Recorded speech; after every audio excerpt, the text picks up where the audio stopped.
क्या आप जानते हैं कि आपके अंदर एक जीनियस छिपा है? एक ऐसा जीनियस जो दुनिया के सबसे मुश्किल सवालों को हल कर सकता है, सबसे बड़ी ऊंचाइयों को छू सकता है और अपने सपनों को हकीकत में बदल सकता है। आप शायद सोच रहे होंगे, ये कैसी बातें हैं? मैं और जीनियस? मैं तो एक साधारण सा स्टूडेंट हूँ जिसे चीज़ें याद नहीं रहती, जिसके नंबर अच्छे नहीं आते, जिसे अक्सर लगता है कि उसका दिमाग दूसरों से कमज़ोर है। अगर आपके मन में भी ऐसे ही ख्याल आते हैं, तो आज की ये कहानी, ये बातें सिर्फ आपके लिए हैं। आज हम उस ताले की चाबी ढूंढने जा रहे हैं जो आपके अंदर छिपे उस जीनियस को बाहर आने से रोक रहा है। ये कोई जादुई चाबी नहीं है, बल्कि एक सोच है, एक विश्वास है और कुछ ऐसे तरीके हैं जिन्हें अपनाकर कोई भी, जी हाँ, कोई भी स्टूडेंट अपनी किस्मत बदल सकता है। ये सफ़र एक ऐसी कहानी से शुरू होता है जिसने दुनिया को बदल दिया और ये कहानी आपको भी बदलने की ताकत रखती है।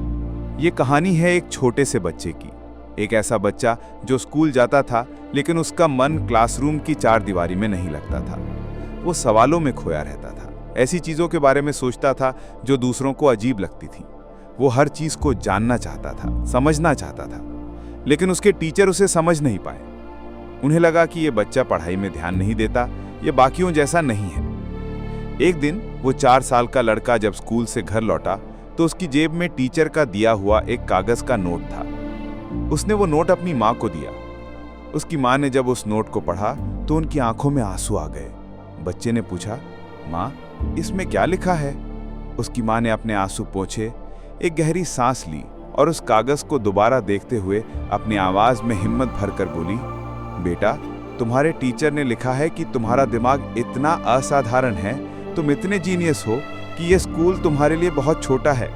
तुम्हें पढ़ाने के लिए हमारे पास काबिल टीचर नहीं है, इसलिए तुम्हें घर पर ही पढ़ाना होगा। उस दिन के बाद उस बच्चे ने कभी स्कूल का मुंह नहीं देखा। उसकी माँ ही उसकी टीचर बन गई। उस एक बात ने, उस एक विश्वास ने कि वो एक जीनियस है, उस बच्चे की दुनिया बदल दी। वो घर पर ही पढ़ने लगा, प्रयोग करने लगा और अपनी जिज्ञासा को अपनी सबसे बड़ी ताकत बना लिया। सालों बाद जब उसकी माँ का देहांत हो गया तो वो अपनी पुरानी चीजें संभाल रहा था। तभी उसे संदूक में रखा वही पुराना मोड़ा हुआ कागज का नोट मिला। आज वो एक बड़ा और महान आविष्कारक बन चुका था। उसने उत्सुकता से उस नोट को खोला और पढ़ना शुरू किया, लेकिन उस नोट पर वो नहीं लिखा था जो उसकी माँ ने उसे बताया था। उस पर लिखा था, आपका बच्चा दिमागी रूप से इतना कमजोर है कि वो कुछ भी नहीं सीख सकता। उसका मानसिक विकास रुका हुआ है। हम उसे स्कूल में और नहीं पढ़ा सकते। कृपया उसे स्कूल से निकाल लें। वो महान आविष्कारक घंटों तक रोता रहा। उसने अपनी डायरी में लिखा, एक महान माँ ने एक मानसिक रूप से कमजोर बच्चे को सदी का सबसे बड़ा जीनियस बना दिया। वो बच्चा कोई और नहीं बल्कि महान वैज्ञानिक थॉमस अल्वा एडिसन थे, जिन्होंने इलेक्ट्रिक बल्ब और ग्रामोफोन समेत 1000 से भी ज्यादा आविष्कार किए। ये कहानी सिर्फ एडिसन की नहीं है, ये हम सब की है। ये हमें बताती है कि हमारी असली ताकत हमारी काबिलियत में नहीं बल्कि हमारे विश्वास में होती है। एडिसन का दिमाग शायद वैसा ही था जैसा किसी और बच्चे का होता है, लेकिन उनकी माँ के विश्वास ने उनके दिमाग की प्रोग्रामिंग बदल दी। अब आप सोचिए, क्या आपके साथ कभी ऐसा हुआ है? क्या आपको कभी किसी ने ये कहकर स्कूल से निकाला कि आपका दिमाग कमजोर है? नहीं ना। तो जब एडिसन, जिन्हें दिमागी रूप से कमजोर मान लिया गया था, इतनी ऊंचाइयों तक पहुंच सकते हैं, तो आप जिनके पास सारी सुविधाएं हैं, कम से कम एक बेहतरीन स्टूडेंट तो बन ही सकते हैं। तो फिर कमी कहाँ है? कमी है हमारी सोच में, उस नकारात्मक मानसिकता में जो एक मानसिक जेल की तरह हमें कैद करके रखती है। ये सोच हमें बार बार कहती है, तुमसे नहीं होगा, तुम्हारी याददाश्त कमजोर है, गणित तुम्हारे बस की बात नहीं है, तुम कभी टॉपर नहीं बन सकते। ये एक धीमे जहर की तरह है जो हमारे आत्मविश्वास को धीरे धीरे खत्म कर देता है। ये नकारात्मक सोच आती कहाँ से है? ये आती है तुलना से।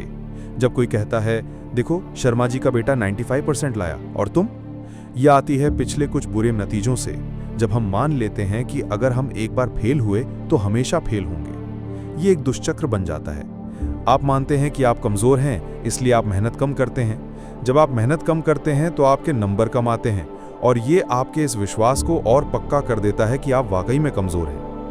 मेरे एक दोस्त की कहानी भी कुछ ऐसी है। वो पढ़ाई में ठीक ठाक था। 10वीं बोर्ड में उसके 76% आए। उसने 11वीं में साइंस ले ली। 11वीं में उसने बिल्कुल भी ध्यान नहीं दिया, ये सोचकर कि ये तो बोर्ड क्लास नहीं है। वो कहता था 12वीं में मेहनत करूंगा और 80% से ऊपर लाऊंगा।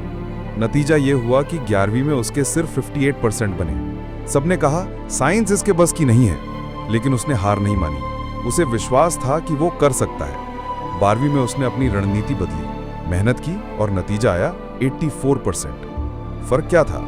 फर्क था विश्वास का। 11वीं के 58% उसे ये यकीन नहीं दिला पाए कि वो कमजोर है। उसने खुद को कभी हारा हुआ नहीं माना। लेकिन हम अक्सर एक दो असफलताओं के बाद ही खुद को हारा हुआ मान लेते हैं। तो आज सबसे पहला और सबसे जरूरी कदम यही है कि आप इस झूठ की जंजीरों को तोड़ दें। इस सोच को अपने दिमाग से निकाल फेंकें कि आप कमजोर हैं। आपकी याददाश्त कमजोर नहीं है, आपका दिमाग छोटा नहीं है। आप भी उतने ही काबिल हैं जितना कोई टॉपर है। अब बात करते हैं उन तरीकों की जो आपके अंदर के इस जीनियस को बाहर लाने में मदद करेंगे। ये एक स्टेप बाय स्टेप गाइड है। इसे ध्यान से समझिए और अपनी जिंदगी का हिस्सा बना लीजिए। नंबर 1, क्लास में पूरा ध्यान लगाएं। इसे 50% का नियम समझिए। आपकी आधी से ज्यादा पढ़ाई क्लास में ही पूरी हो जाती है। जब टीचर कोई कॉन्सेप्ट पहली बार समझाते हैं तो हमारा दिमाग उसे सबसे मजबूती से पकड़ता है। क्लास में सिर्फ शारीरिक रूप से मौजूद रहना काफी नहीं है, मानसिक रूप से भी वहां रहें। आगे की बेंच पर बैठिए, टीचर से आई कांटेक्ट बनाएं और जो भी सवाल मन में आए उसे पूछने से न डरें। बेवकूफ़ी भरा सवाल पूछना सवाल न पूछने की बेवकूफ़ी से हमेशा बेहतर है। नंबर 2, पोमोडोरो तकनीक का इस्तेमाल करें, यानी 25 मिनट का नियम। हमारा दिमाग लगातार घंटों तक फोकस नहीं कर सकता, उसे छोटे छोटे ब्रेक चाहिए। पोमोडोरो तकनीक इसी सिद्धांत पर काम करती है। 25 मिनट के लिए एक टाइमर सेट करें। इन 25 मिनट में अपना फोन, सोशल मीडिया और हर तरह के डिस्ट्रैक्शन को दूर कर दें। सिर्फ और सिर्फ पढ़ाई करें। जैसे ही 25 मिनट पूरे हों, 5 मिनट का ब्रेक लें। इस ब्रेक में उठकर थोड़ा टहलें, पानी पिएं, लेकिन फोन न छुएं। ये तकनीक आपके दिमाग को फोकस करने के लिए ट्रेन करती है और टाल मटोल की आदत को खत्म करती है। नंबर 3, रोज पढ़ने की आदत डालें, चाहे कम ही पढ़ें। सफलता निरंतरता में छिपी है, तीव्रता में नहीं। आप एक दिन 12 घंटे जिम जाकर बॉडी नहीं बना सकते, लेकिन रोज 1 घंटा जाकर बना सकते हैं। पढ़ाई भी एक मानसिक व्यायाम है। रोज 1 या 2 घंटे पढ़ना हफ्ते में एक दिन 10 घंटे पढ़ने से 1000 गुना बेहतर है। ये आदत आपके दिमाग को हमेशा एक्टिव रखती है और सिलेबस का बोझ इकट्ठा नहीं होने देती। नंबर 4, अपनी तुलना किसी से न करें। आपकी लड़ाई किसी और से नहीं, बल्कि खुद से है। आपका एकमात्र लक्ष्य होना चाहिए कि आप आज अपने बीते हुए कल से बेहतर बने। हर किसी की सीखने की रफ्तार अलग होती है, हर किसी की ताकत और कमजोरी अलग होती है। जब आप अपनी तुलना दूसरों से करते हैं तो या तो आप खुद को कम आंकते हैं या अहंकार में आ जाते हैं। दोनों ही रास्ते प्रगति को रोकते हैं। नंबर 5, सिलेबस को व्यवस्थित करें। एक विशाल सिलेबस देखकर ही घबराहट हो जाती है। इसका सबसे अच्छा तरीका है उसे छोटे छोटे मैनेजेबल हिस्सों में बांट लेना। एक डायरी बनाएं, हर हफ्ते का, हर दिन का लक्ष्य तय करें। आज मुझे ये चैप्टर खत्म करना है, ये लक्ष्य बहुत बड़ा है, इसकी जगह लक्ष्य बनाएं, आज मुझे इस चैप्टर के ये 2 टॉपिक समझने और याद करने हैं। जब आप छोटे छोटे लक्ष्य पूरे करते हैं तो आपका आत्मविश्वास बढ़ता है। 6, खुद के टीचर बने। Active learning. पढ़ना सिर्फ जानकारी को आंखों के सामने से गुजारना नहीं है, बल्कि उसे दिमाग में बैठाना है। इसका सबसे शक्तिशाली तरीका है फाइनमैन टेक्निक। कोई भी टॉपिक पढ़ने के बाद किताब बंद कर दीजिए और उसे ऐसे समझाइए जैसे आप किसी छोटे बच्चे को समझा रहे हों, बिल्कुल सरल भाषा में। जहां भी आप अटके, आपको समझ आ जाएगा कि आपकी पकड़ कहां कमजोर है। फिर से किताब खोलिए, उस हिस्से को दोबारा समझिए और फिर से समझाने की कोशिश कीजिए। ये तकनीक रटने की आदत को जड़ से खत्म कर देती है। 7, शॉर्ट नोट्स और रिवीजन। हमारी याददाश्त एक छलनी की तरह है। हम जो कुछ भी पढ़ते हैं उसका 80% हिस्सा कुछ ही दिनों में भूल जाते हैं अगर हम उसे रिवाइज ना करें। इसलिए रिवीजन सबसे जरूरी है। पढ़ते समय महत्वपूर्ण बिंदुओं के शॉर्ट नोट्स बनाएं। ये नोट्स परीक्षा के समय पूरा चैप्टर दोबारा पढ़ने से बचाएंगे। और हाँ, मॉक टेस्ट जरूर दें। ये आपको बताता है कि आपकी तैयारी कितनी मजबूत है और आपको कहां और मेहनत करने की जरूरत है। 8, मुश्किल विषयों का सामना करें। अक्सर हम उन विषयों से भागते हैं जो हमें मुश्किल लगते हैं, लेकिन सच तो यह है कि कोई विषय मुश्किल नहीं होता, बस वो हमारे लिए नया या अपरिचित होता है। जिस विषय से आपको सबसे ज्यादा डर लगता है उसे सबसे पहले उठाएं जब आपकी एनर्जी और फोकस सबसे ज्यादा हो। उसे छोटे छोटे टुकड़ों में तोड़कर समझने की कोशिश करें। आप पाएंगे कि डर सिर्फ आपके मन में था। ये वो तरीके हैं जो किसी भी औसत स्टूडेंट को एक ब्रिलियंट स्टूडेंट में बदल सकते हैं। ये कोई रॉकेट साइंस नहीं है, ये सिर्फ अनुशासन, विश्वास और सही रणनीति का खेल है। याद रखिए, एडिसन को उनकी माँ के एक विश्वास ने जीनियस बना दिया। आपको तो सिर्फ खुद पर विश्वास करना है। आपके अंदर वो क्षमता है, आपको बस उस पर जमी धूल को हटाना है। ये मत सोचिए कि क्या होगा, बस शुरुआत कीजिए। आज से, अभी से एक छोटा कदम उठाइए, अपना एक छोटा लक्ष्य तय कीजिए और उसे पूरा कीजिए। जब आप इन तरीकों को 2-3 महीने तक लगातार अपनाएंगे तो आप खुद अपने अंदर एक अविश्वसनीय बदलाव महसूस करेंगे।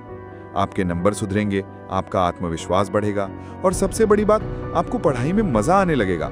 आप खुद मान जाएंगे कि आप भी टॉपर बन सकते हैं, आप भी ब्रिलियंट बन सकते हैं। तो आज अपने आप से एक वादा कीजिए, आप अपनी तुलना किसी से नहीं करेंगे, आप खुद को कभी कमजोर नहीं समझेंगे।